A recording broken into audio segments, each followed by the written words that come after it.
ಶ್ರೀಗುರುಭ್ಯೋ ನಮಃ ಹರಿ ಓಂ. ಜನ್ಮಾದ್ಯಸ್ಯ ಯತೋನ್ಮಯಾದಿತರತಶ್ಚಾರ್ಥೇಷ್ವಭಿಜ್ಞಸ್ವರಾಟ್ ತೇನೇ ಬ್ರಹ್ಮಹೃದಾಯಾದಿಕವಯೇ ಮುಹ್ಯಂತಿ ಯಂ ಸೂರಯಃ. ತೇಜೋ ವಾರಿಮೃದಾಂ ಯಥಾ ವಿನಿಮಯೋ ಯತ್ರ ತ್ರಿಸರ್ಗೋ ಮೃಷಾ. ಧಾಮ್ನಾ ಸ್ವೇನ ಸದಾ ನಿರಸ್ತಕುಹಕಂ ಸತ್ಯಂ ಪರಂ ಧೀಮಹಿ. ಸೃಷ್ಟಿಸ್ಥಿತ್ಯಪ್ಯಯೇಹ ನಿಯತಿದೃಹಿತಮೋ ಬಂಧಮೋಕ್ಷಾಶ್ಚ ಯಸ್ಮಾತ್. ಅಸ್ಯ ಶ್ರೀ ಬ್ರಹ್ಮರುದ್ರಪ್ರಭೃತಿಸುರನರದ್ವೀಷಶತ್ರುತ್ಮಕಸ್ಯ ವಿಷ್ಣೋರ್ವ್ಯಸ್ತಾಃ ಸಮಸ್ತಾಃ ಸಕಲಗುಣನಿಧಿಃ ಸರ್ವದೋಷವ್ಯಪೇತಃ ಪೂರ್ಣಾನಂದೋ ವ್ಯಯೋ ಯೋ ಗುರುರಪಿ ಪರಮಃ ಚಿಂತಯೇತಂ ಮಹಾಂತಂ. ನಾರಾಯಣಂ ನಮಸ್ಕೃತ್ಯ ನರಂ ಚೈವ ನರೋತ್ತಮಂ ದೇವೀಂ ಸರಸ್ವತೀಂ ವ್ಯಾಸಂ ತತೋ ಜಯಮುದೀರಯೇತ್. ಅಭ್ರಮಂ ಭಂಗರಹಿತಂ ಅಜಡಂ ವಿಮಲಂ ಸದಾ ಆನಂದತೀರ್ಥಮತುಳಂ ಭಜೆ ತಾಪತ್ರಯಾಪಹಂ. ಮೂಕೋಪಿ ಯತ್ಪ್ರಸಾದೇನ ಮುಕುಂದಶಯನಾಯತೆ ರಾಜರಾಜಾಯತೆ ರಿಕ್ತೋ ರಾಘವೇಂದ್ರಂ ತಮಾಶ್ರಯೇ. ಆಪಾದಮೌಲಿಪರ್ಯಂತಂ ಗುರುಣಾಮಾಕೃತಿಂ ಸ್ಮರೇತ್. ತೇನ ವಿಘ್ನಾಃ ಪ್ರಣಶ್ಯಂತಿ ಸಿದ್ಧ್ಯಂತಿ ಚ ಮನೋರಥಾಃ.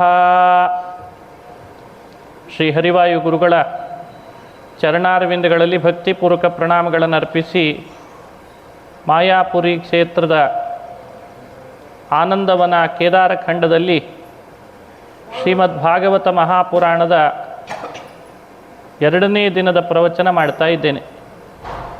ಶ್ರೀಮದ್ ಭಾಗವತ ಪುರಾಣವನ್ನು ಶ್ಲೋಕಾರ್ಧಂ ಶ್ಲೋಕಪಾದಂ ವ ನಿತ್ಯಂ ಭಾಗವತಂ ಪಠೇತ್. ಶ್ಲೋಕದ ಅರ್ಧದಷ್ಟಾದರೂ ನಿತ್ಯದಲ್ಲಿ ಭಗವಂತನ ಭಾಗವತವನ್ನು ಶ್ರವಣ ಮಾಡಬೇಕಂತ. ನಿನ್ನೆ 12 ಸ್ಕಂಧದ ಸಾರವನ್ನು ನಾವು ಶ್ರವಣ ಮಾಡಿದ್ವಿ. ಇವತ್ತು 12 ಸ್ಕಂಧಗಳ ಮುಖ್ಯಾಂಶ ಕೇಳಿದ ಮೇಲೆ ವಿಸ್ತಾರ ಹೇಳಬೇಕು, ವಿವರಣೆ ಹೇಳಬೇಕು. ಹಾಗಾಗಿ ವಿವರಣೆಯನ್ನು ಹೇಳೋ ಪ್ರಯತ್ನ ಮಾಡ್ತಾ ಇದ್ದೇನೆ. ನಾರದರು ಒಮ್ಮೆ ವೇದವ್ಯಾಸರ ಬಳಿಗೆ ಬಂದ್ರಂತೆ. ವ್ಯಾಸರನ್ನು ಪ್ರಾರ್ಥನೆ ಮಾಡ್ತಾರೆ, ನಮಗೆ ಉತ್ತಮವಾದಂತಹ ನಿನ್ನಲ್ಲಿ ಭಕ್ತಿ ಮೂಡುವಂಥ ಒಂದು ಗ್ರಂಥವನ್ನು ನಿರ್ಮಾಣ ಮಾಡಿಕೊಡು ಅಂತ. ನಾರದರ ಪ್ರಾರ್ಥನೆಯಂತೆ ಭಗವಂತ ಭಾಗವತವನ್ನು ನಿರ್ಮಾಣ ಮಾಡಿದ ಅಂತ ಇದೆ. ಆ ನಾರದರ ಪ್ರಾರ್ಥನೆಗೆ ಅನುಗುಣ ಭಗವಂತ ಮಾಡಿದಂಥ ಭಾಗವತನೇ ಇವತ್ತು ನಮಗೆಲ್ಲ ಬಂದಂಥದ್ದು. ಅದೇ ಆ ಪರಂಪರೆಯಲ್ಲಿ ಬಂದಂಥ ಭಾಗವತ ಇದು. ನಾರದ ವ್ಯಾಸರ ಸಂವಾದ ಅಂತ ತಿಳಿಸ್ತಾರೆ. ವ್ಯಾಸ ನಾರದರ ಸಂವಾದದಲ್ಲಿ ಭಾಗವತ ಮೊದಲು ಪ್ರಾರ್ಥನೆ ಮಾಡಿದರು, ಅದಕ್ಕೆ ತಕ್ಕಂತೆ ವೇದವ್ಯಾಸರು ರಚನೆ ಮಾಡಿ ಕೊಟ್ರಂತೆ. ಇದು ಮೊದಲನೇ ಸ್ಕಂದದಲ್ಲಿ ಬರುವಂಥ ಒಂದು ವಿಶೇಷ. ನಾರದರು ವ್ಯಾಸರ ಬಳಿಗೆ ಬಂದಾಗ ನಾರದರ ದೃಷ್ಟಿ ವ್ಯಾಸರ ಮುಖದ ಮೇಲೆ ಬಿತ್ತು. ವ್ಯಾಸರ ಮುಖದಲ್ಲಿ ಚಿಂತೆ ಚಿಹ್ನೆಗಳು ಕಂಡು ಬಂದ್ವಂತೆ. ಚಿಂತೆ ಚಿಹ್ನೆಗಳು ಕಂಡು ಬಂದಾಗ ವೇದವ್ಯಾಸರಂತಾರೆ, ನಾರದ, ನನ್ನ ಚಿಂತೆಗೆ ಕಾರಣ ಏನು ಅಂತ ನೀನೇ ಯೋಚನೆ ಮಾಡಿ ಹೇಳು ಅಂದ್ರಂತೆ. ಚಿಂತೆನೇ ಇಲ್ಲದೆ ಇದ್ದವನಿಗೆ ಚಿಂತೆ, ನಿಶ್ಚಿಂತ ಪುರುಷನಿಗೂ ಚಿಂತೆ ಬಂತು ಅಂತ ಭಾಗವತ ಹೇಳ್ತದೆ. ಆವಾಗ ವೇದವ್ಯಾಸರು ಹೇಳ್ತಾರೆ, ಅಸ್ತೇವ ಮೇ ಸರ್ವಮಿದಂ ತ್ವಯೋಕ್ತಂ ತಥಾಪಿ ನಾತ್ಮ ಪರಿತುಷ್ಯತೆ ಮೇ ತನ್ಮೂಲಮವ್ಯಕ್ತಮಗಾಧಬೋಧಂ ಪೃಚ್ಛಾಮಹೇ ತ್ವಾತ್ಮಭವಾತ್ಮಭೂತಂ. ನೀನು ಹೇಳಿದಂತೆ ನಾನು ಮಹಾಭಾರತ ರಚನೆ ಮಾಡಿಕೊಟ್ಟಿದ್ದೇನೆ. ಹಾಗೆಯೇ ಬ್ರಹ್ಮಸೂತ್ರಗಳನ್ನು ವೇದಗಳನ್ನು ವಿಭಾಗ ಮಾಡಿಕೊಟ್ಟಿದ್ದೀನಿ, ಬ್ರಹ್ಮಸೂತ್ರ ರಚನೆ ಮಾಡಿದ್ದೀನಿ, ಎಲ್ಲ ಸರಿ. ಆದರೂ ಆತ್ಮ ಮೇ ನ ಪರಿತುಷ್ಯತೆ, ನನ್ನ ಈ ಮನಸ್ಸಿಗೆ ಅಲಂಬುದ್ಧಿ ಇಲ್ಲ ಅಂತಾನೆ. ಅಲಂಬುದ್ಧಿ ಇಲ್ಲ. ಯಾಕಿಲ್ಲ ಅದನ್ನು ನೀನು ಹೇಳು ಅಂತಂದ್ರಂತೆ. ಆತ್ಮ ನ ಪರಿತುಷ್ಯತೆ, ನನಗೆ ಅಲಂಬುದ್ಧಿ ಇಲ್ಲ, ಇಷ್ಟು ಗ್ರಂಥಗಳನ್ನು ನಿರ್ಮಾಣ ಮಾಡಿದರೂ ಕೂಡ ನನಗೆ ಅಲಂಬುದ್ಧಿ ಬರ್ತಾ ಇಲ್ಲ, ಸಾಕು ಅಂತ ಅನ್ನಿಸ್ತಾ ಇಲ್ಲ ಅಂತ ಅಭಿಪ್ರಾಯ. ಅದಕ್ಕೆ ನಾರದರು ಹೇಳಿದ್ರಂತೆ, ಯಥಾ ಧರ್ಮಾದಯ ಅರ್ಥಾ ಮುನಿವರ್ಯಾನುಕೀರ್ತಿತಾ, ಮಹಾಭಾರತವನ್ನು ರಚನೆ ಮಾಡಿ ಏನೆಲ್ಲ ವಿವರಣೆಯನ್ನು ಕೊಟ್ಟಿದ್ದಿ ಹಾಗೆ ವಿವರಣೆಯನ್ನು ವಿಸ್ತಾರವಾಗಿ ಕೊಡ್ತಾ ಬಂದರೆ ಕೆಲವು ಸಜ್ಜನರಿಗೆ ಅದು ಅರ್ಥ ಆಗಲ್ಲ. ಸಮಾಧಿ ಭಾಷೆಯಿಂದಲೇ ಒಳಗೊಂಡಂಥ ಒಂದು ಅದ್ಭುತವಾದ ಗ್ರಂಥ ನಿರ್ಮಾಣ ಮಾಡು, ಅದೇ ನಿನ್ನ ಅನಲಂಬುದ್ಧಿಗೆ ಕಾರಣ ಅಂತ ಆಗ್ತದೆ ಅಂತಂದ. ಅಲಂಬುದ್ಧಿ ಕಾರಣ ಆಗ್ತದೆ. ವ್ಯಾಸರು ನಾರದರ ಪ್ರಾರ್ಥನೆಯಂತೆ ಭಾಗವತ ರಚನೆ ಮಾಡಿದರು. ಆವಾಗ ವೇದವ್ಯಾಸರಿಗೆ ಅಲಂಬುದ್ಧಿ ಬಂತಂತೆ. ಹೀಗೊಂದು ಪ್ರಘಟ್ಟ ಭಾಗವತದಲ್ಲಿ ಬರ್ತದೆ. ನಮಗೇನು ಅನ್ನಿಸ್ತದೆ, ವೇದವ್ಯಾಸರಿಗೆ ನಿಜವಾಗಲೂ ಕೂಡ ಹಾಗಾದರೆ ಅತೃಪ್ತಿ ಅಲಂಬುದ್ಧಿ ಇರಲಿಲ್ಲ ಹೀಗೆ ತಿಳ್ಕೊಳ್ಬೇಕಾ? ಪೂರ್ಣಮದಃ ಪೂರ್ಣಮಿದಂ, ಪೂರ್ಣನಾದ ಭಗವಂತನನ್ನು ನನಗೆ ಯಾಕೋ ಅಲಂಬುದ್ಧಿ ಇಲ್ಲ, ನಾ ಆತ್ಮ ಪರಿತುಷ್ಯತೆ ಅಂತಂತಾನೆ ಅಂದರೆ ಏನು ಅರ್ಥ? ಅದನ್ನು ಸರಿಯಾಗಿ ಅರ್ಥ ಮಾಡಿಕೊಳ್ಬೇಕು. ಸಜ್ಜನರ ಮೇಲೆ ಪರಮಾತ್ಮ ಎಷ್ಟು ಗ್ರಂಥಗಳನ್ನು, ಎಷ್ಟು ಜ್ಞಾನ ಹಂಚಲಿಕ್ಕೆ ಅಂತ ಅಪೇಕ್ಷೆ ಪಡ್ತಾನೆ, ಅವನ ಕಾರುಣ್ಯ ಎಷ್ಟು ಅಂತ ಇದರಿಂದ ಅರ್ಥ ಮಾಡಿಕೊಳ್ಬೇಕು. ಕಾರುಣ್ಯ ಅತಿಶಯ. ಆ ಕಾರುಣ್ಯ ಅತಿಶಯವನ್ನು ದ್ಯೋತನೆ ಮಾಡಲಿಕ್ಕೋಸ್ಕರ ಅಲಂಬುದ್ಧಿ ಇಲ್ಲದಂತೆ ಭಗವಂತ ನಟನೆ ಮಾಡ್ತಾನಂತೆ. ಅದಕ್ಕೆ ಇಲ್ಲೆಲ್ಲ ಇವ ಅಂತ ಹಚ್ಚಿಕೊಳ್ಬೇಕು. ಇವ ಅಂತ ಹಚ್ಚಿಕೊಂಡ್ರೆ ಸರಿಯಾಗಿ ಅಭಿಪ್ರಾಯ. ಅಲಂಬುದ್ಧಿ ಇಲ್ಲವೋ ಏನೋ ಅನ್ನೋ ಹಾಗೆ ನಟನೆ ಮಾಡ್ತಾನಂತೆ. ನಟನೆ ಕಾರಣ ಏನು ಅಂದರೆ, ಸಜ್ಜನರಿಗೆ ಇದರಿಂದಲಾದರೂ ಅವರ ಮೇಲಿರೋ ಕಾರುಣ್ಯ ಎಷ್ಟು ಅಂತ ತಿಳಿದುಕೊಳ್ಳಿ, ಮತ್ತಷ್ಟು ಪ್ರವೃತ್ತಿ ಮಾಡಲಿ ಅಂತ ಅಭಿಪ್ರಾಯವನ್ನು ತೋರಿಸಿದ. ವಿರಹ ಕಾತರ ಆಜುಹಾವ ಅನ್ನೋಲ್ಲಿ ಹಾಗೆ ವ್ಯಾಖ್ಯಾನ ಮಾಡಿಕೊಳ್ಬೇಕು. ಭಗವಂತ ಭಾಗವತ ರಚನೆ ಮಾಡಿ ವೇದವ್ಯಾಸ ಶುಕಮುನಿಗಳಿಗೆ ಉಪದೇಶ ಮಾಡಿದ. ಶುಕಾಚಾರ್ಯರನ್ನು ಒಂದು ಸಲಿ ಕರೆಯೋಣ ಅಂತ ಅನ್ನಿಸ್ತು ವೇದವ್ಯಾಸರಿಗೆ. ಎಲ್ಲಿ ಹೋಗಿದಾನೋ ಏನೋ ಈ ಶುಕ ಅಂತ ಹೇಳಿ ಪುತ್ರ ಅಂತ ಕೂಗಿದ್ರಂತೆ. ಪುತ್ರ ಅಂತ ಕೂಗಿದಾಗ ಅಲ್ಲಿದ್ದಂಥ ಮರಗಳೆಲ್ಲ ಉತ್ತರ ಕೊಟ್ಟುವಂತೆ ನಾನು ಇಲ್ಲಿದ್ದೇನೆ ಅಂತ. ತಂ ಸರ್ವಭೂತ ಹೃದಯಂ ಮುನಿಮಾನ ತೋಸ್ಮಿ ಅಂತಾರೆ. ಅಲ್ಲ, ಕರೆದದ್ದು ಮಗನನ್ನು ತಾನೆ, ಮರಗಳನ್ನಲ್ಲ. ಆದರೆ ಮರಗಳನ್ನು ಕರೆದ್ರೆ ಮಗ ಉತ್ತರ ಕೊಟ್ಟ. ಕರೆಯುವಾಗ ಹೇಗೆ ಕರೆದ ಅಂದರೆ, ಮಗ ಎಲ್ಲೋ ದೂರ ಹೋಗಿಬಿಟ್ಟಿದ್ದಾನೆ, ಅವನಿಗೆ ಗೊತ್ತಿಲ್ಲ, ಪುತ್ರ ವಿರಹವೇ ಆಗಿಬಿಟ್ಟಿದೆ ಅಂತನ್ನೋ ಹಾಗೆ ಕರೆದಂತೆ ಪುತ್ರ ಅಂತ. ಆವಾಗ ವಿರಹ ಕಾತರ ಆಜುಹಾವ ಅಂತಾರೆ. ಭಗವಂತನಿಗೆ ಪುತ್ರ ವಿಯೋಗ ಅಂತಿದ್ದೇನೆ, ಹಾಗಾದರೆ ಪುತ್ರ ವಿರಹವನ್ನು ತೋರಿಸಿದ್ನಲ್ಲ, ವಿರಹ ಕಾತರ ಇವ ಅಂತ ಅರ್ಥ ಮಾಡಬೇಕಂತ. ವಿರಹ ಕಾತರ ಇಲ್ಲ, ಕಾತರ್ಯಂ ದರ್ಶಯಾಮಾಸ ಅಂತಾರೆ ಭಗವತ್ಪಾದರು. ಅವನಿಗೆ ಯಾವ ಕಾತರ್ಯ ಇಲ್ಲ, ಅಪರಿಪೂರ್ಣತೆ ಇಲ್ಲ, ಅನಲಂಬುದ್ಧಿ ಅಂತಿಲ್ಲ, ಅತೃಪ್ತಿ ಇಲ್ಲ, ಯಾವ ದೋಷಗಳೂ ಇಲ್ಲ ವೇದವ್ಯಾಸನಲ್ಲಿ. ಭಾಗವತದಲ್ಲಿ ಅಲ್ಲಲ್ಲಿ ಕೆಲವು ಘಟನೆಗಳನ್ನು ನೋಡುವಾಗ ನಮ್ಮ ಹಾಗೆ ದೇವರಿಗೂ ಎಲ್ಲ ಇದೇನು ಅಂತ ಅನಿಸುವಂತೆ ಹೇಳಿಬಿಡ್ತಾನೆ. ಅದಕ್ಕೆ ಜಗನ್ನಾಥದಾಸರಂತಾರೆ, ಛೇದ ಭೇದ ವಿಷಾದ ಕುಟಿಲಾಂತಾದಿ ಮಧ್ಯ ವಿದೂರನಾದ ನಾದಿ ಕಾರಣ ಬಾದರಾಯಣ. ಭಗವಂತ ಛೇದ ಭೇದ ವಿಷಾದ ಕುಟಿಲ ಯಾವ ದೋಷಗಳು ಅವನಲ್ಲಿಲ್ಲ. ಆದರೆ ಎಲ್ಲ ಇರೋ ಹಾಗೆ ತೋರಿಸ್ತಾನಂತೆ. ಲಾಭ ಏನು ತೋರಿಸಿದರೆ ಅಷ್ಟು ವಿಶಾಲವಾದ ಪರಮಾತ್ಮನ ಕರುಣೆ ನಮಗೆ ಅರ್ಥ ಆಗಲಿ ಅಂತ ಹಾಗೆ ನಟನೆ ಮಾಡ್ತಾನೆ ಭಗವಂತ. ಹೀಗದನ್ನು ಅರ್ಥೈಸ್ಕೊಳ್ಳಿ ಅಂತ. ಇನ್ನೊಂದು ಮೊದಲನೇ ಸ್ಕಂದದಲ್ಲಿ ಹೇಳಿದ ಘಟನೆ, ದುರ್ಯೋಧನನನ್ನು ಪ್ರೀತಿಪಡಿಸಲಿಕ್ಕೆ ಅಶ್ವತ್ಥಾಮ ಯುದ್ಧ ಮಾಡಲಿಕ್ಕೆ ಬಂದ. ಶಿಬಿರದಲ್ಲಿದ್ದ ಮಕ್ಕಳನ್ನೆಲ್ಲ ಕೊಂದ. ಪಾಂಡವರ ಸಂತತಿ ನಾಶ ಮಾಡ್ತೇನೆ ಅಂತ ಶಿಬಿರದ ಮಕ್ಕಳನ್ನೆಲ್ಲ ಕೊಂದಾಕಿದ. ಆವಾಗ ಅರ್ಜುನ ಕೃಷ್ಣನ ಸಾರಥ್ಯದಲ್ಲಿ ಅಶ್ವತ್ಥಾಮನನ್ನು ಅಟ್ಟಿಸ್ಕೊಂಡು ಹೋದ. ಇಬ್ಬರಲ್ಲಿ ಯುದ್ಧ, ಬ್ರಹ್ಮಾಸ್ತ್ರ ಪ್ರಯೋಗ ಮಾಡಿಬಿಟ್ಟ ಅಶ್ವತ್ಥಾಮ ಬ್ರಹ್ಮಾಸ್ತ್ರ ಬಿಟ್ಟಿದ್ದಾನೆ, ಅರ್ಜುನನೂ ಬ್ರಹ್ಮಾಸ್ತ್ರ ಬಿಡ್ತಾನೆ. ಇಬ್ಬರೂ ಬ್ರಹ್ಮಾಸ್ತ್ರ ಬಿಟ್ರಲ್ಲ ಅಂತ ಮಧ್ಯದಲ್ಲಿ ವೇದವ್ಯಾಸರು ಬಂದ್ರಂತೆ. ಮತ್ತೆ ಎಷ್ಟು ಸಲ ವೇದವ್ಯಾಸರು ಬರ್ತಾರೆ ನೋಡ್ರಿ. ಭಾಗವತ ರಚನೆ ಮಾಡಿಕೊಟ್ಟವನು ವೇದವ್ಯಾಸನೇ. ಪುರಾಣದಲ್ಲಿ ಅಲ್ಲಲ್ಲಿ ವ್ಯಾಸರು ಬರ್ತಾರೆ ಅವರು ಆ್ಯಕ್ಟಿಂಗೂ ಮಾಡ್ತಾರೆ, ಪ್ರೊಡ್ಯೂಸರು ಆಗಿದ್ದಾರಂತೆ, ಅಲ್ಲ ಡೈರೆಕ್ಟ್ರು ಆಗಿದ್ದಾರಂತೆ. ಅಲ್ಲಿ ಬಂದ ಮತ್ತೆ ಎರಡನ್ನೂ ತಡೆದ. ಎರಡೆರಡು ಬ್ರಹ್ಮಾಸ್ತ್ರ ಬಿಟ್ಟಿದ್ದರಲ್ಲ, ಲೋಕಕ್ಕೆಲ್ಲ ಶಾಂತಿ ಆಗಬೇಕು, ಲೋಕಕ್ಕೆ ಅಶಾಂತಿ ಆಗ್ತದೆ, ಹಾಗೆ ಮಾಡಬೇಡಿ, ಇಬ್ಬರು ಉಪಸಂಹಾರ ಮಾಡಿರಿ ಅಂತಂದ. ಉಪಸಂಹಾರ ಮಾಡಿರಿ ಅಂದರೆ ಈತ ಉಪಸಂಹಾರ ಮಾಡಿಬಿಟ್ಟ. ಅರ್ಜುನ ಮಂತ್ರ ಹೇಳ್ದ, ಉಪಸಂಹಾರ ಆಯಿತು. ಆದರೆ ಅಶ್ವತ್ಥಾಮ ಬಿಟ್ಟಂಥ ಅಸ್ತ್ರ ಮಾತ್ರ ಉಪಸಂಹಾರನೇ ಆಗ್ತಾ ಇಲ್ಲ. ವ್ಯಾಸರು ಹೇಳಿದರೂ ಅಶ್ವತ್ಥಾಮ ಪ್ರಯತ್ನ ಪಟ್ಟರೂ ಉಪಸಂಹಾರ ಆಗಲೇ ಇಲ್ಲ. ಯಾಕೆ ಆಗಲಿಲ್ಲ? ಭಾಗವತ ಹೇಳ್ತದೆ, ಅವನು ಮಾಡಲಿಕ್ಕೆ ಹೊರಟದ್ದು ಕಾರ್ಯ ಇತ್ತಲ್ಲ, ಅದು ಕೃಷ್ಣನ ಪ್ರೀತಿಗಾಗಿ ಅಂತ ಮಾಡಲಿಲ್ಲ. ಆತ ಭರ್ತು ಪ್ರಿಯಂ ದ್ರೌಣಿರಿತಿ ಸ್ಮ ಪಶ್ಯನ್, ತಾನು ಯಾರನ್ನ ಬಹಳ ಪ್ರೀತಿಪಡಿಸ್ತಿದ್ದ ಅಂದರೆ ದುರ್ಯೋಧನನನ್ನು, ಹಚ್ಚಿಕೊಂಡದ್ದು ಅವನನ್ನು. ಅವನಿಗೆ ಪ್ರೀತಿ ಆಗಲಿ ಅಂತ ಕೆಲಸ ಮಾಡಲಿಕ್ಕೆ ಹೋದ್ನಲ್ಲ, ಅದು ಅವನು ಬ್ರಹ್ಮಚರ್ಯ ನಾಶ ಮಾಡೋ ಹಾಗಾಯ್ತಂತೆ.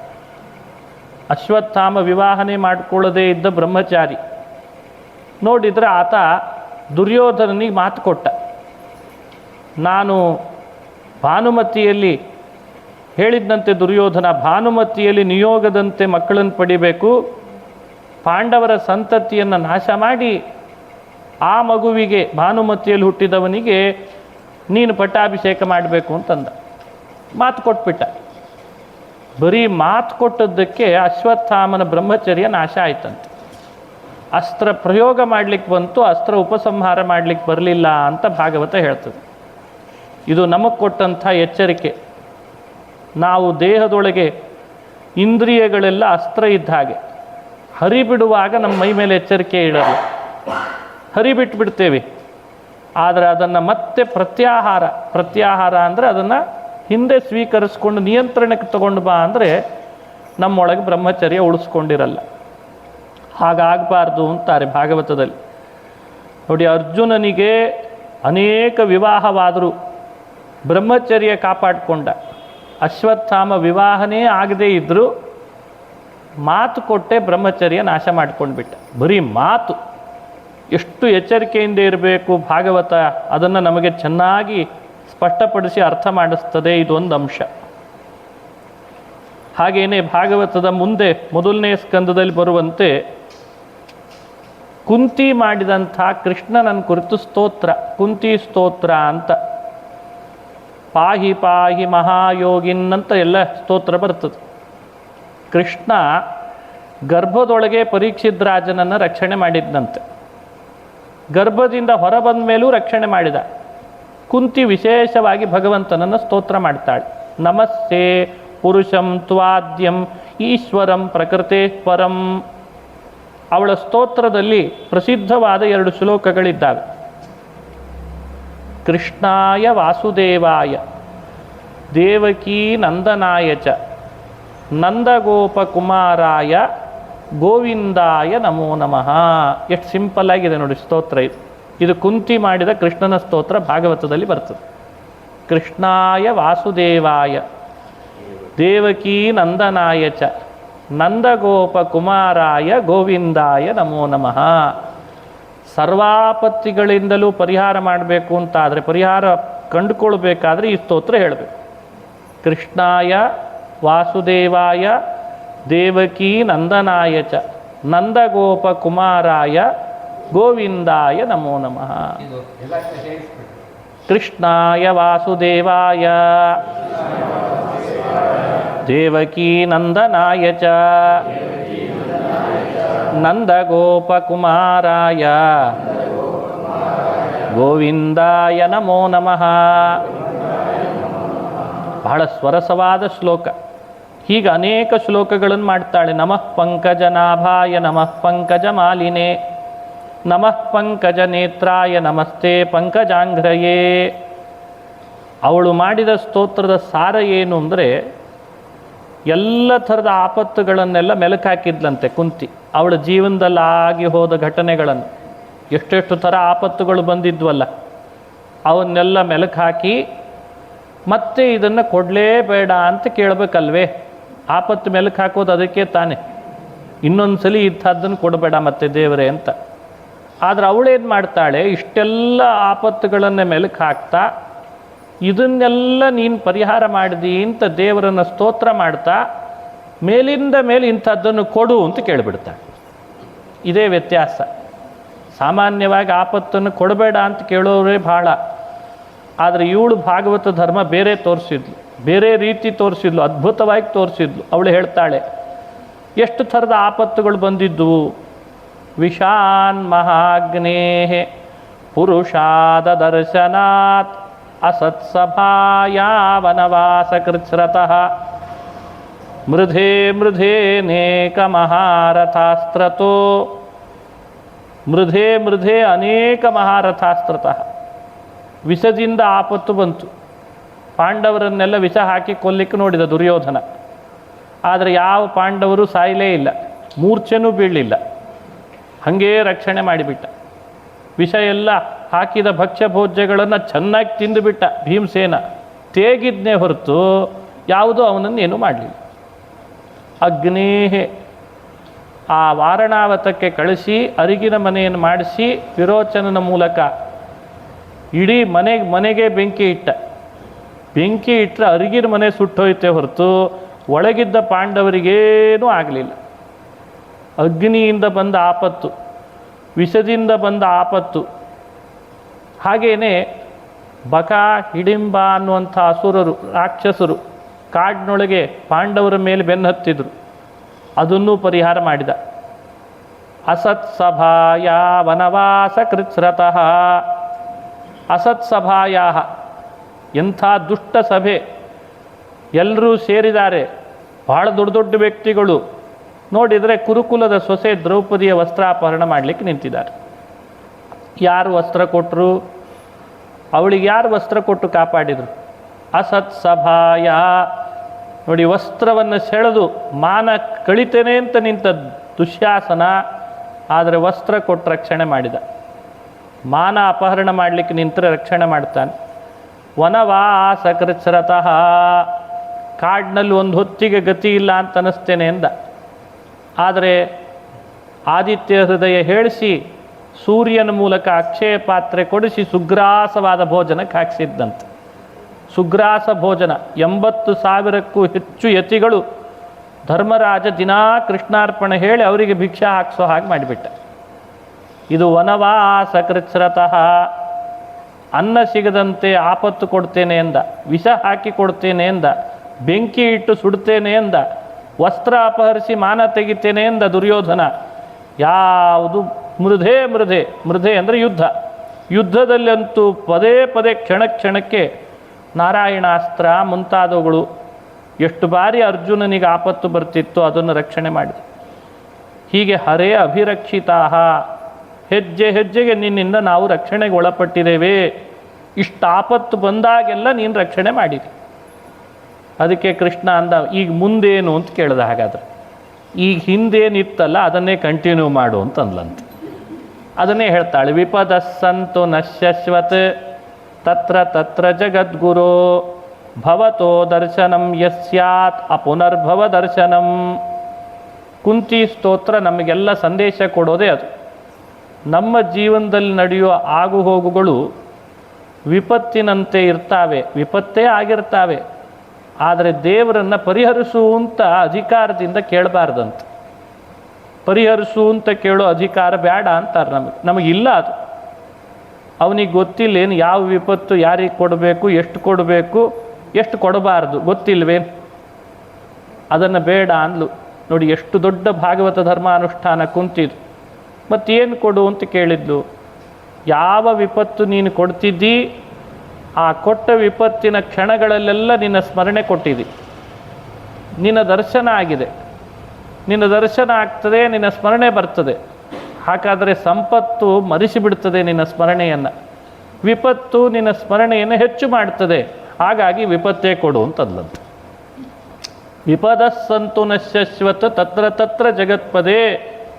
ಹೆಜ್ಜೆ ಹೆಜ್ಜೆಗೆ ವಿಪತ್ತು ಕೊಡ್ತಿದ್ರೆ ನಿನ್ನ ಸ್ಮರಣೆಗೆ ಅನುಕೂಲ ಆಗ್ತದೆ ಎಂದಾಗ ವಿಪತ್ತಿಗಿಂತ ಬೇರೆದನ್ನು ಕೇಳ್ಕೊಳ್ಳೋದ್ರಲ್ಲಿ ಏನು ಅರ್ಥ ಇದೆ ಅಂತ ಅಂದ್ಬಿಟ್ಟು ಇದು ನಮಗೆ ಕೊಡುವಂಥ ಸಂದೇಶ. ಇದು ಕುಂತಿ ಸ್ತೋತ್ರದಲ್ಲಿ ನಾವು ನೋಡ್ಬೋದು. ಭೀಷ್ಮಸ್ತವರಾಜ ಅಂತ ಮೊದಲನೇ ಸ್ಕಂದದಲ್ಲಿ ಮತ್ತೊಂದು ಭಾಗ ಬರ್ತದೆ. ಭೀಷ್ಮರು ಭಗವಂತನನ್ನು ಕುರಿತು ಸ್ತೋತ್ರ ಮಾಡ್ತಾ ಹೇಳ್ತಾರೆ, ಭಗವಂತ ಎಷ್ಟು ಭಕ್ತ ವಾತ್ಸಲ್ಯ ನಿನಗೆ, ಭಕ್ತರ ಮೇಲೆ ಎಷ್ಟು ವಾತ್ಸಲ್ಯ ನಿನಗೆ ಅಂತ ಅವರು ಒಂದು ಮಾತು ಹೇಳ್ತಾರೆ. ಸ್ವನಿಯಮಪಹಾಯ ಮತ್ಪ್ರತಿಜ್ಞಾ ಋತಮಧಿಕರ್ತುಮವಾಪ್ಲುತೋ ರಥಸ್ಥಃ. ಭಗವಂತ ಯುದ್ಧದಲ್ಲಿ ನಾನು ಆಯುಧ ಹಿಡಿಲಾರೆ ಅಂತ ಪ್ರತಿಜ್ಞೆ ಮಾಡಿದ್ದಂತೆ. ಭೀಷ್ಮರು ದೇವರ ಹತ್ರ ಆಯುಧ ಹಿಡಿಸ್ತೇನೆ ಅಂತ ಪ್ರತಿಜ್ಞೆ ಮಾಡಿದ್ರಂತೆ. ಎರಡು ವಿರುದ್ಧವಾದ ಪ್ರತಿಜ್ಞೆ. ದೇವರು ಹಿಡಿಯಲ್ಲ ಅಂತ ಭೀಷ್ಮರು ಪ್ರತಿಜ್ಞೆ ಮಾಡಿದ್ದಾನೆ, ಕೃಷ್ಣ ನಾನು ಹಾಗಾದರೆ ಅವನ ಹತ್ರ ಹಿಡಿಸ್ತೇನೆ ಅಂತ. ಅರ್ಜುನ ಬಹಳ ಮೈಲ್ಡಾಗಿ ಯುದ್ಧ ಮಾಡ್ತಿದ್ದಂತೊಮ್ಮೆ, ಬಹಳ ಮೈಲ್ಡಾಗಿ. ಯಾಕಂದರೆ ಎಷ್ಟೇ ಆಗಲಿ ಭೀಷ್ಮರು ನಮ್ಮ ಗುರುಗಳು, ನಮ್ಮ ಅಜ್ಜ ದ್ರೋಣರು ನಮ್ಮ ಗುರುಗಳು ಅಂತ. ಅವನಲ್ಲಿ ಉತ್ಸಾಹ ತುಂಬಬೇಕು ಅರ್ಜುನನಲ್ಲಿ, ಮತ್ತಷ್ಟು ವೇಗವಾಗಿ ಯುದ್ಧ ಮಾಡಬೇಕು ಅರ್ಜುನ. ಈ ಕಡೆ ಭೀಷ್ಮಾಚಾರ್ಯ ಪ್ರತಿಜ್ಞೆ ಮಾಡಿದ್ದಾನೆ ಆಯುಧ ಹಿಡಿಸ್ತೇನೆ ಅಂತ. ಯುದ್ಧ ಮಾಡಿರಬಾರ್ದು, ಆಯುಧ ಹಿಡಿದಿರಬೇಕು, ಭೀಷ್ಮನನ್ನು ಕೀರ್ತಿವಂತನನ್ನು ಮಾಡಿರಬೇಕು. ಅದಕ್ಕೆ ಭಗವಂತ ಅರ್ಜುನನಿಗೂ ಉತ್ಸಾಹ ಬರುವಂತೆ, ಭೀಷ್ಮರ ಪ್ರತಿಜ್ಞೆ ಸತ್ಯ ಮಾಡುವಂತೆ ಒಂದು ಸಲ ಆಯುಧ ಹಿಡ್ಕೊಂಡು, ಅರ್ಜುನ ನೀನು ಮಾಡ್ತೀಯೋ ಇಲ್ವೋ ನಾನೇ ಹೋಗಲೋ ಯುದ್ಧಕ್ಕೆ ಅಂತ ಎದ್ದಂತೆ. ತಕ್ಷಣ ಭೀಷ್ಮಾಚಾರ್ಯರು ಕಣ್ಣಿನಲ್ಲೇ ಒಂದು ಕ್ಯಾಮ್ರಾ ಪ್ಲೇ ಮಾಡಿದ್ರಂತೆ. ಸೆಲ್ಫಿ ಅಂತ ತಕ್ಕೊತಿರ್ತಾರಲ್ಲ ಹಾಗೆ ಕಣ್ಣಿನಲ್ಲೇ ಫೋಟೋ ಹೊಡ್ಕೊಂಡಿದ್ರಂತೆ. ಶರಶೈಯಲ್ಲಿ ಮಲಗಿದಾಗ ಕೃಷ್ಣನನ್ನು ಸ್ತೋತ್ರ ಮಾಡ್ತಾ ಅದು ನೆನಪಾಯ್ತಂತೆ. ಏನು ಕೃಷ್ಣ ನಿನ್ನ ಕಾರುಣ್ಯ, ನೀನು ಪ್ರತಿಜ್ಞೆ ಮಾಡಿದಿ ನಾನು ಆಯುಧ ಎತ್ತಲ್ಲ ಅಂತ. ಆದರೆ ನನ್ನ ಮಾತು ಸತ್ಯ ಮಾಡಬೇಕು ಅಂತ ಸ್ವನಿಯಮಪಹಾಯ ಮತ್ಪ್ರತಿಜ್ಞಾ ಋತಮಧಿಕರ್ತುಮವಾಪ್ಲುತೋ ರಥಸ್ಥಃ ಧೃತರಥಚರಣೋಭ್ಯಯಾಚ್ಚಲದ್ಗುರುಃ ಚಲದಗುಹು ಧೃತರಥಚರಣ. ರಥಚರಣ ಅಂದರೆ ಚಕ್ರ, ಚಕ್ರವನ್ನು ಧರಿಸಿ ಭೀಷ್ಮರ ಮುಂದೆ ನಾನೇ ಯುದ್ಧ ಮಾಡಿಬಿಡ್ತೇನೆ ನೋಡಿ ಈಗ ಅಂತನ್ನೋ ಹಾಗೆ ರಭಸದಿಂದ ಬಂದುಬಿಟ್ಟ. ಆವಾಗ ಕೃಷ್ಣ ಇಷ್ಟು ರಭಸದಿಂದ ಹೋಗ್ತಿದ್ದಾಗ ಗಟ್ಟಿ ಹಿಡಿದು ಅರ್ಜುನ ಎಳೆದು ಇಲ್ಲ ನಾನೇ ಮಾಡ್ತೀನಿ ಅಂತಂದಂತೆ. ಆ ಅರ್ಜುನನಿಗೇನು ಗೊತ್ತು ಭೀಷ್ಮಾಚಾರ್ಯ ಪ್ರತಿಜ್ಞೆ ಸತ್ಯ ಮಾಡಲಿಕ್ಕೆ ಹೇಗೆ ಮಾಡ್ತಿದ್ದಾನೆ ಅಂತ. ಬಟ್ ಏಕಾ ಕ್ರಿಯಾ ದ್ವ್ಯರ್ಥಕರಿ ಬಭೂವ ಅಂತ ನಮ್ಮಲ್ಲಿ ಒಂದು ನುಡಿ. ಕೃಷ್ಣ ಒಂದು ಕೆಲಸ ಮಾಡ್ತಾನೆ ಅಂತ ನಾವು ತಿಳಿದ್ರೆ ಪ್ರಯೋಜನ ಎರಡಾಗಿರ್ತದಂತೆ. ಏಕಾ ಕ್ರಿಯಾ ದ್ವ್ಯರ್ಥಕರಿ ಬಭೂವ. ಹಾಗೆ ಭಗವಂತ ಅರ್ಜುನನಿಗೆ ಉತ್ಸಾಹ ಕೊಟ್ಟಿದ್ದು ತನ್ನ ಪ್ರತಿಜ್ಞೆಯನ್ನು, ಭಕ್ತನ ಪ್ರತಿಜ್ಞೆ ಬಹಳ ಮುಖ್ಯ ಅಂತ ಸತ್ಯ ಮಾಡಿದ್ದು. ಹೀಗೆ ಆ ಶ್ಲೋಕದಲ್ಲಿ ದೇವರ ಕಾರುಣ್ಯ ಎಂಥದ್ದು ಅಂತ ಅರ್ಥ ಮಾಡಿಸ್ತಾರೆ. ಭೀಷ್ಮಸ್ತವರಾಜದ ಅಂಶ ನಾವು ನೆನಪಿಟ್ಕೋಬೇಕು ಯಾವಾಗಲೂ. ಒಬ್ಬ ಭಕ್ತನ ಬಾಯಲ್ಲಿ ಬಂದ ಮಾತು ಅಂದರೆ ಎಷ್ಟು ಭಗವಂತ ಅದಕ್ಕೆ ನಡ್ಕೊಳ್ತಾನೆ. ಕೆಲವರು ತರ್ಕ ಮಾಡಿದರು, ತಂದಂತೂ ಮುರಿತ ಅಂತಂದರು. ಈ ತರ್ಕ ಏನೇ ಆಗಲಿ ಭಕ್ತರದ್ದೇನೋ ಸತ್ಯ ಮಾಡಲಿಕ್ಕೆ ಹೋದ ನಿಯಮ ತಂದಂತೂ ಮುರಿತ ಅಂತ. ಅದಕ್ಕೆ ಅಂತಾರೆ ದೇವರವನು ಪ್ರತಿಜ್ಞೆ ಮಾಡುವಾಗಲೇ ಹಾಗೆ ಮಾಡಿದ್ದಂತೆ, ಭೀಷ್ಮನ ಪ್ರತಿಜ್ಞೆ ಬಿಟ್ಟು ಅಂತ ಅರ್ಥ ಅಂತೆ. ಭೀಷ್ಮನ ವಿಷಯದಲ್ಲಿ ಬಿಟ್ಟು ಅಂಥೇಳಿ ಪ್ರತಿಜ್ಞೆ ಮಾಡಿದ್ದಂತೆ ಭಗವಂತ. ಇದಕ್ಕನುಗುಣವಾಗಿ ಅದನ್ನು ಕಲ್ಪನೆ ಮಾಡಬೇಕು ಅಂತ. ಯಾವುದು ಪ್ರಮಾಣಕ್ಕೆ ವಿರುದ್ಧ ಅನ್ನಿಸ್ತದೆ ಆವಾಗ ಪ್ರಮಾಣಕ್ಕೆ ವಿರೋಧ ಬಾರದಂತೆ ಅದನ್ನು ವ್ಯವಸ್ಥೆ ಮಾಡಬೇಕು ಅಂತ ಹೇಳ್ಕೊಡ್ತಾರೆ ಹಿರಿಯರು. ಹಾಗಾಗಿ ನಾನು ಯುದ್ಧ ಮಾಡುವಾಗ ಆಯುಧ ಹಿಡಿಯಲಾರೆ, ಭೀಷ್ಮನ್ ಪ್ರತಿಜ್ಞೆಯನ್ನು ಸತ್ಯ ಮಾಡುವಂತೆ ಅಂತ ಮಾಡಿಕೊಂಡಿದ್ದಂತೆ. ಆವಾಗ ಸರಿಯಾಗಿ ಅರ್ಥ ಆಯ್ತು, ಪ್ರತಿಜ್ಞೆ ಭಂಗ ಆಗಲಿಲ್ಲ ಅಂತ ಹೇಳ್ತಾರೆ. ಹೀಗೆ ಭೀಷ್ಮಸ್ತವರಾಜದ ಮಹಿಮೆಯನ್ನು ಮೊದಲನೇ ಸ್ಕಂದದಲ್ಲಿ ತಿಳಿಸ್ತಾರೆ. ಹೀಗೇನೆ ಭಾಗವತದ ಮೊದಲನೇ ಸ್ಕಂಧ ಧರ್ಮದಿಂದ ರಾಜ್ಯ ಆಳ್ತಾ ಇದ್ದ ಪರೀಕ್ಷಿತ್ ರಾಜನಿಗೆ ಅವನಿಗೊಬ್ಬ ಬಂದು ಒಂದು ಸುದ್ದಿ ಹೇಳಿದ್ನಂತೆ, ನಿನ್ನ ರಾಜ್ಯದಲ್ಲಿ ಕಲಿಪ್ರವೇಶ ಆಗಿದೆ ಅಂತ. ಆ ಕಲಿಪ್ರವೇಶದ ವಿಷಯ ಕೇಳಿದ ಕೂಡಲೇ ಪರೀಕ್ಷಿತ್ ರಾಜ ಅವನನ್ನು ಎಲ್ಲಿದ್ದಾನೆ ನಿಗ್ರಹಿಸಿಬಿಡ್ತೇನೆ ನಾನು ಅಂತ ಬಂದ ಅಂತ ಒಂದು ಕಥೆ ಬರ್ತದೆ. ಅವನು ಎಲ್ಲ ಕಡೆ ಸುತ್ತಾಡಿದ. ಕಿಂಪುರುಷ, ಹರಿವಂಶ, ಭದ್ರಾಶ್ವ, ಕೇತುಮಾಲ ಖಂಡಗಳಿಗೆಲ್ಲ ಸುತ್ತಾಡಿದ. ಕಲಿ ಸಿಗಲಿಲ್ಲ. ಕಲಿನ ಹುಡುಕ್ಲಿಕ್ಕೆ ಹೋಗ್ತಿದ್ದ ನೋಡ್ರಿ. ಕಲಿ ಎಲ್ಲೂ ಸಿಗಲಿಲ್ಲ. ಕೊನೆಗೆ ಅವನ ಹಸ್ತಿನಾವತಿ, ಇಲ್ಲೇ ಹತ್ತಿರದಲ್ಲೇ ಬರ್ತದೆ ಹಸ್ತಿನಾವತಿ ಹರಿದ್ವಾರದಿಂದ, ಒಂದು 100 ಕಿಲೋಮೀಟ್ರ್ ಆಸ್ಪಾಸ್ ಅಂತ ಇಟ್ಕೊಳ್ಬೋದು, 100 ಅಥವಾ 200 ಕಿಲೋಮೀಟ್ರ್. ಅವನ ಆಡಳಿತದಲ್ಲಿ ಕಲಿ ಪ್ರವೇಶದ ವಿಷಯ ತಿಳಿದು ಎಲ್ಲೂ ಸಿಗುತ್ತಿಲ್ಲಲ್ಲ ಅಂತ ಬರುವಾಗ ವಾಪಸ್ ಗಂಗಾ ತೀರದಲ್ಲಿ ಅವನಿಗೊಂದು ಆಶ್ಚರ್ಯ ಕಾದಿತ್ತು. ಒಂದು ಎತ್ತು 3 ಕಾಲು ಕತ್ತರಿಸಿದ್ದಾಗಿದೆ ಅದರದ್ದು, ಇನ್ನೊಂದು ಕಾಲು ಜೋತಾಡ್ತಿತ್ತಂತೆ. ಅದೊಂದನ್ನು ಕತ್ತರಿಸಿಬಿಡ್ತೇನೆ ಅಂತ ಹಿಂದೊಬ್ಬ ಕಟಕ ನಿಂತಿದ್ನಂತೆ. ಅವನ ಕೈಯಲ್ಲಿ ಆಯುಧ ಹಿಡಿದಿದ್ದಾನೆ ಆ ಎತ್ತಿನ ಕಾಲು ಕತ್ತರಿಸಲಿಕ್ಕೆ. ವೇಷ ಮಾತ್ರ ಕಟಕ ರಾಜನಂತೆ ಹಾಕ್ಕೊಂಡಿದ್ನಂತೆ. ತಲೆಗೊಂದು ಕಿರೀಟ ಇಂಥವೆಲ್ಲ ಹಾಕ್ಕೊಂಡಿದ್ದ. ವೇಷ ರಾಜಂದು, ಆದರೆ ಮಾಡ್ತಿರೋ ಕೆಲಸ ಮಾತ್ರ ಕಟಕನ ಕೆಲಸ. ಮಾಡಿದ್ದದನ್ನೇ ಅಲ್ವೇ ಹಿಂಸೆ. ಪರೀಕ್ಷಿತನಿಗೆ ಈ ದೃಶ್ಯ ಕಣ್ಣಿಗೆ ಬೀಳ್ತಾ ಇದೆ. ಹತ್ತಿರದಲ್ಲಿ ಒಂದು ಆಕಳ ಬೇರೆ ಕಣ್ಣೀರು ಹಾಕ್ತಾ ಇದೆ, ಪಾಪ ಅದು. ಆಕಳ ಕಣ್ಣೀರು ಹಾಕ್ತಿದೆ, ಎತ್ತು ನಿಂತಿದೆ, 3 ಕಾಲು ಕತ್ತರಿಸಿದಾನೆ, ಕೈಯಲ್ಲಿ ಆಯುಧ, ಇನ್ನೊಂದು ಕಾಲು ಕತ್ತರಿಸ್ತೇನೆ ಅಂತ ಅವನು ಹೊರಟಿದ್ದಾನೆ. ಇದು ಕಣ್ಣಿಗೆ ಬಿತ್ತು. ಪರೀಕ್ಷಿತ ಅಂದ, ಇಲ್ಲೇ ಕಲಿ ಇದ್ದಾನೆ ಅಂದ. ಕಲಿನ ಪತ್ತೆ ಹಚ್ಚೋದು ಸುಲಭ ಅಂತದೆ ಭಾಗವತ. ಪತ್ತೆ ಹಚ್ಚೋದು ಸುಲಭ ಅಂತೆ. ಎಲ್ಲಿ ಹಿಂಸೆಯೋ ಅಲ್ಲಿ ಕಲಿ. ಕಲಿ ಅಂದರೆ ಹಿಂಸೆ ಅಂತ ಅರ್ಥ. ಮನೆಗಳಲ್ಲಿ ಹಿಂಸೆ ಇವತ್ತು. ಮಾನವೀಯತೆನೇ ಕಳ್ಕೊಂಡು ಹಿಂಸೆ ನಡೀಲಿಕ್ಕೆ ಶುರು ಆಗಿದೆ. ಅಂದರೆ ಎಷ್ಟು ಕಲಿ ಇರಬೇಡ. ವಯಸ್ಸಾದವ್ರನ್ನ ಕಂಡ್ರೆ ಆಗಿ ಬರ್ತಾ ಇಲ್ಲ. ವಯಸ್ಸಿನಲ್ಲಿದ್ದವರೇ ಪರಸ್ಪರವಾಗಿ ಹೊಂದಾಣಿಕೆ ಇಲ್ಲ. ಒಬ್ರಿಗೆ ಕಂಡ್ರೆ ಒಬ್ರಿಗೆ ಅಸೂಯೆ, ಮಾತ್ಸರ್ಯ, ಏನೇನೋ ಮಾತು, ಅಪಶಬ್ದ, ಕಲಹ ಎಲ್ಲ ಕಡೆ ಸೇರಿಕೊಂಡಿದೆ. ಇದೆಲ್ಲ ಕಲಿಯದೇ ಪರಿಣಾಮ. ಅದು ಕೈ, ಕಾಲು, ತಲೆ, ಬುರುಡೆ, ಮನಸ್ಸು ಅಂತ ಅರ್ಥ ಅವೆಲ್ಲ. ಕಲಿ ಅಂದರೆ ಬೇರೆ ಏನು ಅವನೊಬ್ಬ ವ್ಯಕ್ತಿ ಅಂತ ಪ್ರತ್ಯೇಕವಾಗಿ ನಾವು ಅವನನ್ನು ಹೀಗೆ ಅಂತ ಕೈ ಹಿಡಿದು, ಅದು ಶೃಂಗೇ ಕರ್ಣೇವಾ ಗೃಹೀತ್ವ ಅಂತಾರಲ್ಲ, ಕೋಡ್ ಹಿಡಿದು ಹಿಂಗೆ ಇವನು ಕಲಿ ಅಂತ ಹೇಳೋದಲ್ಲ. ಕಲಿ ಅಂದರೆ ಪರಿಚಯ ಮಾಡಿಸ್ತಾರೆ. ದುರ್ಗುಣಗಳದ್ದೆಲ್ಲ ಒಂದು ಗುಂಪು. ಇಲ್ಲೇ ಇದ್ದಾನೆ ಕಲಿ. ಅರೆ ಮೂಕ ಪ್ರಾಣಿ, ಯಾರಿಗೂ ಏನೂ ವಿಘ್ನ ಮಾಡದ, ಹಿಂಸೆ ಕೊಡದೇ ಇರುವಂತಹ, ಇನ್ನೂ ಮೇಲಾಗಿ ಒಳ್ಳೆಯದನ್ನೇ ಬೇಯಿಸುವಂಥ ಎತ್ತು ಆಕಳುಗಳನ್ನೇ ಹೀಗೆ ಹಿಂಸೆ ಮಾಡ್ತಾನೆ ಅಂದರೆ ಮತ್ತಿನ್ನು ಕಲಿ ಅಲ್ಲದೆ ಇನ್ಯಾರಿವ ಅಂತ ಯೋಚನೆ ಮಾಡಿದ್ದಂತೆ ಪರೀಕ್ಷಿತ್ ರಾಜ. ಇವನೇ ಕಲಿ ಅಂತ ಹೇಳಿ ಅವನನ್ನು ಆತ ತಕ್ಷಣಕ್ಕೆ ಆಯುಧದಿಂದ ಕೊಲ್ಲಿಕ್ಕೆ ಅಂತ ಹೊರಟ. ಬಿಲ್ಲಿಗೆ ಬಾಣ ಹೂಡಿದ, ಇನ್ನೇನು ಎಳೆದು ಬಿಡಬೇಕು. ಅವನಿಗೆ ಗೊತ್ತಾಗ್ಬಿಡ್ತು ಕಟಕನಿಗೆ. ಅದೇ ನನ್ನ ತಲೆನೇ ಕತ್ತರಿಸ್ತಾನೆ ಇವನು, ರಾಜ ಬೇರೆ, ನನ್ನ ತಲೆ ಕತ್ತರಿಸೇ ಬಿಡ್ತಾನೆ, ನನಗೆ ಉಳಿವೇ ಇಲ್ಲ ಅನ್ನಿಸ್ತಾನೆ ಅಂತ ಓಡೋಡಿ ಬಂದು ಕಲಿ ಪರೀಕ್ಷಿತ್ ರಾಜನಿಗೆ ಶರಣಾದ. ಪಾಂಡವರ ಮೊಮ್ಮಗ ನೀನು, ಅರ್ಜುನನ ಸಂತತಿಯಲ್ಲಿ ಬಂದಾತ, ನಿನಗೆ ಶರಣು ಬಂದಿದ್ದೇನೆ, ನನ್ನ ಕೊಲ್ಲಬೇಡಪ್ಪ, ನನ್ನ ಕೊಲ್ಲಬೇಡ ಅಂತ ಶರಣು ಬಂದ್ಬಿಟ್ಟು. ಕ್ಷತ್ರಿಯ ರಾಜರಿಗೆ ಶರಣು ಬಂದವರನ್ನ ಕೊಲ್ಲಬಾರ್ದು ಅಂತ ನಿಯಮ ಇದೆ. ಶರಣಾಗತರಾದವ್ರನ್ನ ಕೊಂದರೆ ಅಪಕೀರ್ತಿ ಬರ್ತದಂತೆ ಕ್ಷತ್ರಿಯರಿಗೆ. ಯಾವಾಗಲೂ ಅಷ್ಟೆ, ಯಾರು ಶರಣು ಬರ್ತಾರೋ ಅವ್ರ ಮೇಲೆ ಮತ್ತೆ ಆಯುಧ ಬಳಸಬಾರ್ದು. ತಪ್ಪಿಗೆ ಶಿಕ್ಷೆ ಹಾಕಲಿ, ಆದರೆ ಶರಣು ಬಂದ ಮೇಲೆ ಅವರನ್ನು ಕೊಲ್ಲಬಾರ್ದು ಅಂತ. ಶರಣು ಬಂದಾಗ ಭಯದಿಂದ ಓಡೋಡಿ ಶರಣು ಬಂದಾಗ ಅಭಯ ಕೊಡಬೇಕು ಅಂತ ಬೇರೆ ಇದೆ ಅಂತ. ಕೊಲ್ಲಬಾರ್ದು, ಮೇಲಾಗಿ ಅಭಯ ನೀಡಬೇಕಂತ. ಅನ್ನ ಬಯಸಿ ಹಸಿವೆಯಿಂದ ಬಂದವನಿಗೆ ಅನ್ನ ಕೊಡಬೇಕು, ನೀರಿನ ಬಾಧೆಯಿಂದ ಬಂದವನಿಗೆ ನೀರು ಕೊಡಬೇಕು, ವಿದ್ಯೆ ಬಯಸಿ ಬಂದವನಿಗೆ ವಿದ್ಯೆ ಕೊಡಬೇಕು, ಹಾಗೆ ಭಯದಿಂದ ಬಂದವನಿಗೆ ಅಭಯ ನೀಡಬೇಕು ಅಂತ ಶಾಸ್ತ್ರ ಹೇಳ್ತದೆ. ಯಾರು ಭಯದಿಂದ ಬಂದ ಶತ್ರುನೇ ಇರಲಿ ಭಯದಿಂದ ಶರಣಾದಾಗ ಅಭಯ ಕೊಟ್ಬಿಟ್ರೆ, ಅನ್ನದಾನ ನೀರು ದಾನ ಮಾಡಿದ್ರಿಂದ ಬರುವ ಪುಣ್ಯ ಏನಿದೆ ಅದು ಅಭಯದಾನದ 1/4 ಅಂಶ ಅಂತದು. ಅಷ್ಟು ಪುಣ್ಯ ಅಭಯ ಪ್ರದಾನಕ್ಕಿದೆ ಅಂತ ಹೇಳ್ತಾರೆ. ಕಲಾಂ ನಾರ್ಹಂತಿ ಷೋಡಶೀಂ ಅಂತ 16ನೇ ಒಂದು ಭಾಗ. ಹಾಗಾದರೆ ಅಭಯ ಪ್ರದಾನಕ್ಕೆ ಮಹತ್ವ. ಪರೀಕ್ಷಿತ್ ರಾಜ ಒಬ್ಬ ಧಾರ್ಮಿಕ ಆದ್ದರಿಂದ ಈಗ ಶರಣು ಬಂದಿದ್ದಾನೆ, ಅವನು ಶತ್ರುನೇ ಇರ್ಬೋದು, ಆದರೆ ನನ್ನ ಧರ್ಮ ನಾನು ಮಾಡ್ತೇನೆ ಅಂತ ಅಭಯ ನೀಡಿಬಿಟ್ಟ. ಆತ ಅಭಯ ಕೊಟ್ಟದ್ದನ್ನೇ ಮಿಸ್ಯೂಸ್ ಮಾಡಿಕೊಂಡ.